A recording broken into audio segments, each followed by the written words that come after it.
kung sa inaakala niyo po na tapos na yung parcel era natin, nagkakamali kayo. Kasi meron tayong another parcel for today's. Yo.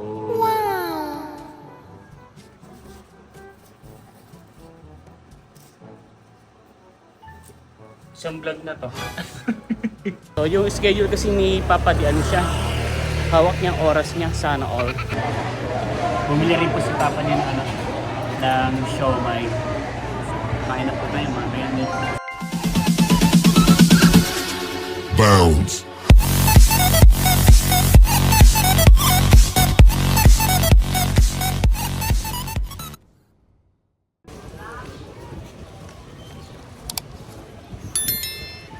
Kapati ng mukha ko.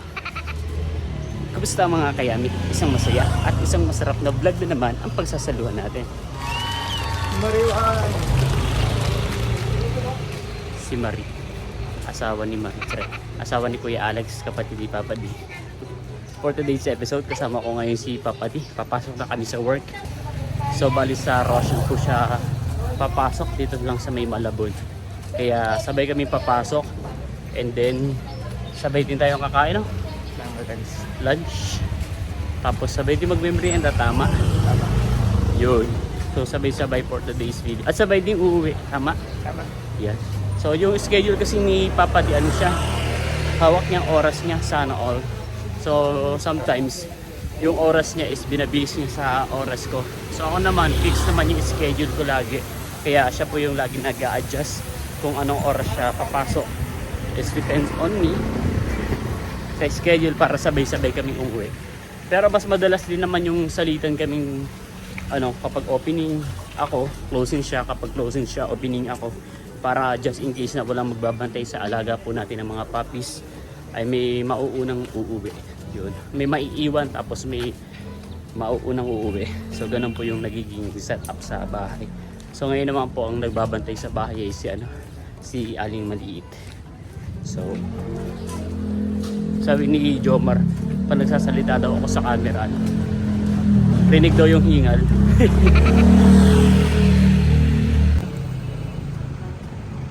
Tatawid na po si Papa dito sa may ano, sa Roshan. Ako naman po ay dire-diretso lang.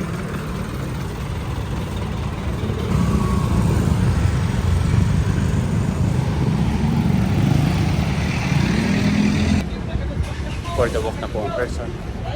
Simula po nung lipat po kami ng bahay ay nawala po yung mga payong namin. Hindi ko alam kung saan napunta. Naitapon ba o ano. Kasi mga luma na. Kasi hindi pa kami nakakabili ng bagong payong kaya naglalakad sa iligan.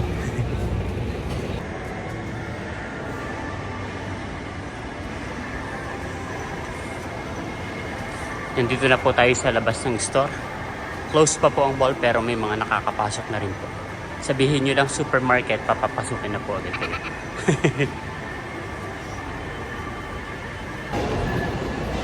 Open na po ang mall at marami na pong tao. I suppose to take videos po sa store kanina pagkadating ko.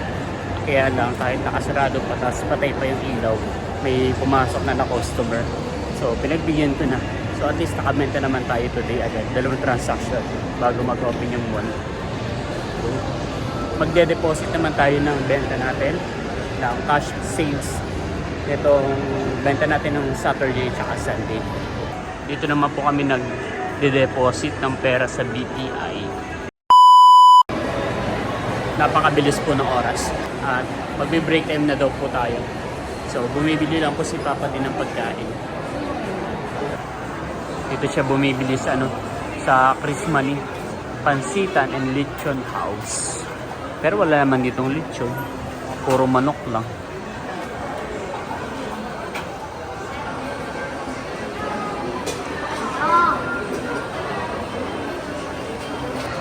Hahanap na po tayo ng upuan. Parang walang bakante.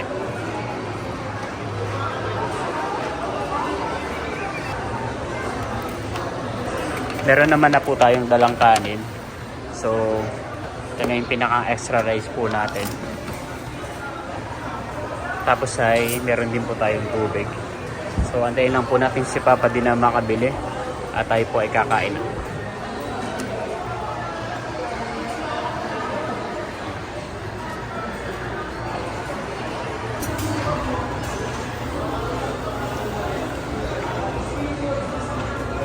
dumating na po yung pagkain natin mga kayani. Let's eat. Bumili rin po si Papa niya ng siomai. Kain na po tayo mga kayani. Much later. Katatapos lang po ng meeting namin mga kayani. So, dapat ay dalawa yung meeting natin today pero naging isa na daw. Medyo busy in person pero nakanda lang cup, disposable cup tsaka po kape dahil break time na po natin. And as I mentioned kanina nung papasok pa lang tayo sa work ay sabay po kami mag-merienda ni Papa din. So dito pa rin kami sa may taas. Bumibili pala si Papa din ng waffle. So ito pala yung namin, merienda namin today. Waffle. Ano binili mo flavor? Meron na. So plain na lang. So additional na lang pala dahil may binili na siyang something. Kaya yun. Mga kayami, so bali Jamaican po pala yung binili ni Papa. Ano flavor ito? Kalimutan. So surprise. Hulaan ng flavor. Charot.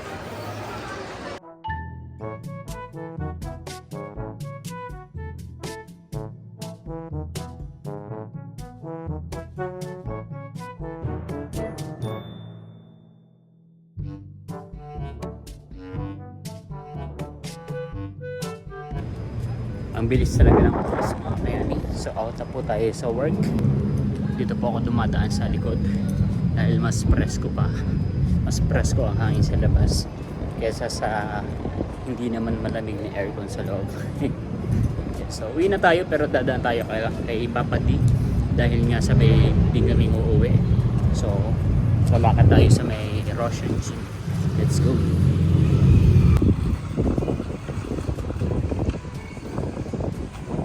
At sa bawat minuto.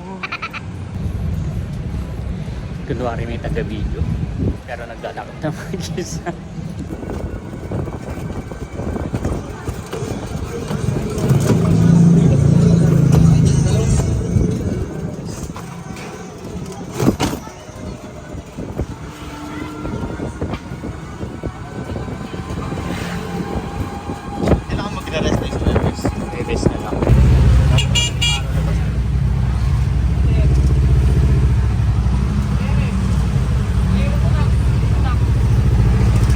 Traffic na naman po dahil sa ng basura, truck ng basura may naghahakot po.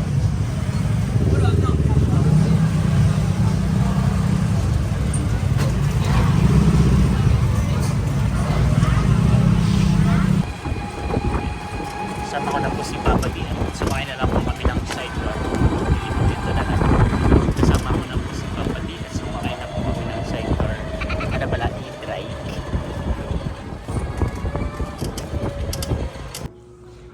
Yan mga kayami, nakauwi na po tayo ng bahay at as usual, naglalaro na po ulit yung ating mga babies, ating Tres Marias, ng panyo ni Daddy.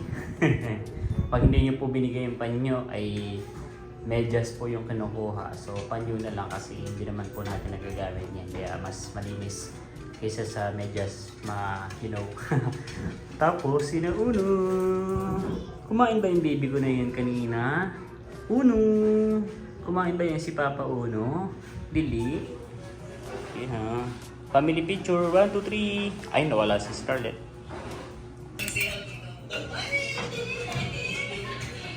Kakain na po tayo mga kayani.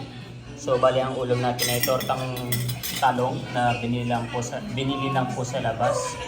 Tapos po itong sinigang sa miso. Yan po binili ni Erica. Tapos silang kumain pero binili pa rin tayo ng ulam. Kain po mga kayani. Wow, meron pa tayong juice. Yesterday. Tulog na po si Erica at saka po si JR sa taas. Kaya medyo bababaan natin yung boses natin. Naiingin po ang ating mga alagang baby. Lalaro pala yun. Kung sa inaakala nyo po natapos na yung parcel era natin, nagkakamali kayo. Kasi meron tayong another parcel for today's episode. So, meron pa rin tayong mga ano, may mga paparating pa tayong parcel. So, marami pa tayong ano, paparating na parcel at ito isa pa lamang sa ano na check out.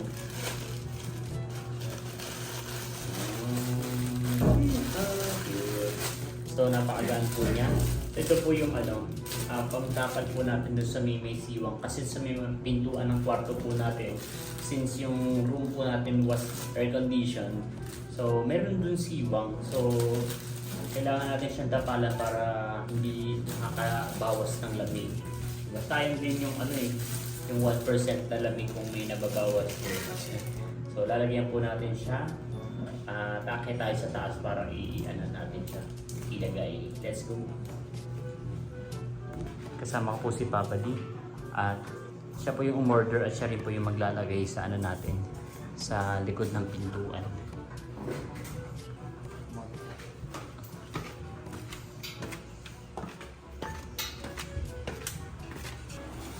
May flashlight pala. Dahil didikit lang natin siya rito sa pintuan.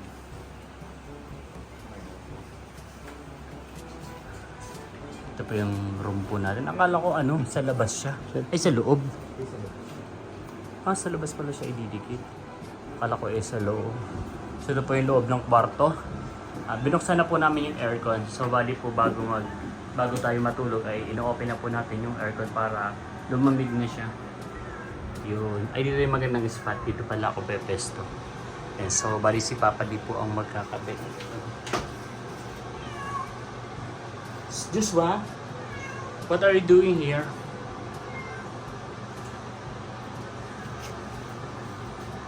Yun.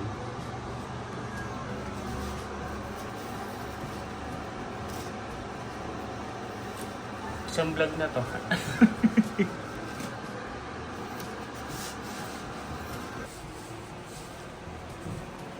Nawala yung flashlight. Hindi daw ako pumesto. Ganyan pala yun.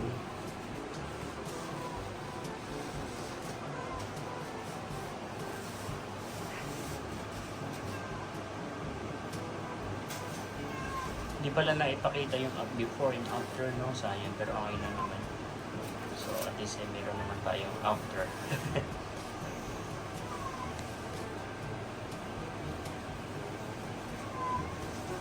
Medyo kinupos pa siya ng konting. Ako, 0.90, ano yan? 92%. May pasobra ka pa ba? Ganun ka na rin.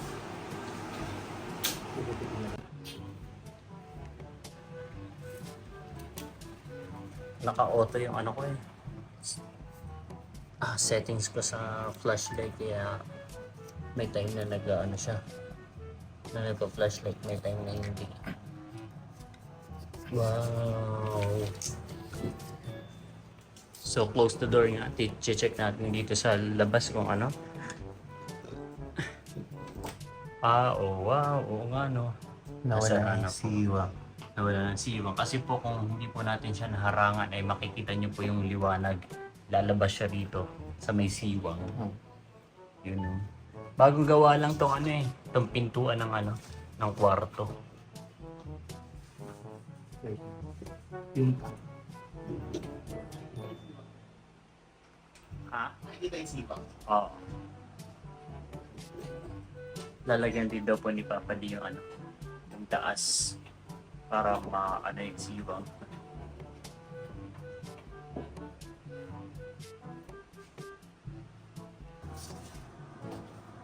Paano mo mailagay yun? Hindi ko alam kung dito ko ba ilalagay o dito rin Bakit? sa gilid. Kasi Bakit? may uwang din dito eh. Pero parang hindi naman siya kitad yun Ay, Parang makapal kasi, parang pili ko masisira lang siya rito pag tinamaan ng ano. di parang dito naman sa labas hindi siya lumalab. Wala siyang siwang talaga Wala nga pero parang sumisingaw pa rin siya rito. Meron din. Oo. Kailangan din. Hindi dyan na lang, sa gilid na lang din. Kasi pag sa taas siya parang masisira lang din yung pump. Oo. Sige, dyan na lang din sa ano.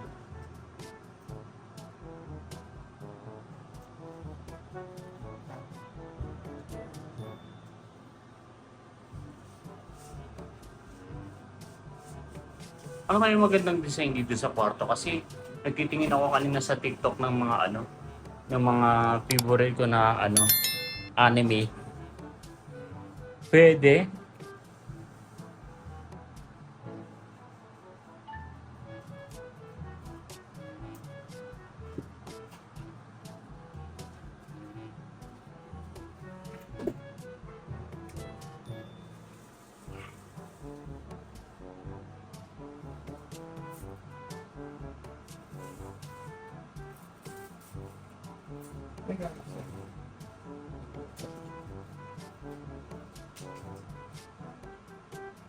Bakit ang button?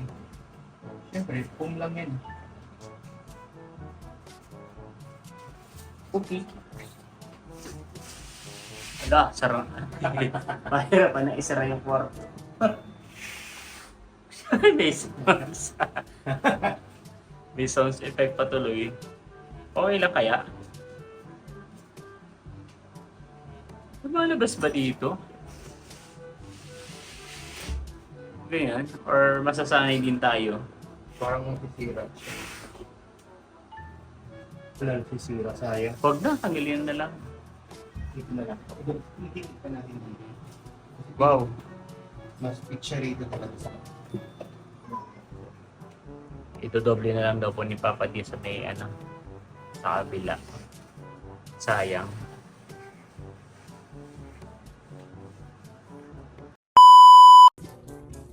Ayun mga kayani. Tapos na po natin lagyan ng ng foam yung siwang ng ating pintuan sa kwarto. At katatapos ko lang din po mag-edit. Dito ko na rin po tatapusin ng vlog na to. Again, maraming salamat po sa lahat ng patuloy na nanonood at sumusuporta hindi lamang sa aming channel kundi sa buong Team Hitik. Hanggang sa muli para sa isa na namang masaya at masarap na vlog. Inaantok na po yung baby ko na iyon. Pinakamaganda po yun sa lahat ang aking Raya.